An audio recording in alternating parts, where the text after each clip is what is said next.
কখনো কি ভেবেছো তুমি যেই জীবনটা চাও সেটা আসলে আজ তোমার প্রতিদিনের ছোট্ট সিদ্ধান্তগুলোর ফল? আমরা অনেক সময় ভাবি একদিন বড় কিছু করব, একদিন সফল হব, কিন্তু সেই একদিন আসে কবে? আসলে সেই একদিন হলো আজ। আজ তুমি পড়াশোনার সময় দিলে সেই একদিন এগিয়ে এলো। আজ তুমি শৃঙ্খলা মেনে চললে সেই একদিন কাছে এলো।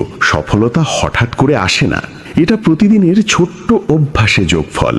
তুমি হয়তো এখন ক্লান্ত, হতাশ কিংবা হাল ছাড়তে চাইছো, কিন্তু মনে রেখো ভবিষ্যতের তুমি আজকের তোমাকে অপেক্ষা করছে। সে বলছে, ধন্যবাদ তুমি হাল ছাড়নি, ধন্যবাদ তুমি প্রতিদিন একটু একটু করে এগিয়েছিলে। তাহলে প্রশ্ন হলো, আজ তুমি কি করবে? হাল ছেড়ে দেবে নাকি ভবিষ্যতে নিজের জন্য একটা উপহার রেখে যাবে? সিদ্ধান্ত তোমার, কিন্তু বিশ্বাস করো তুমি পারবে।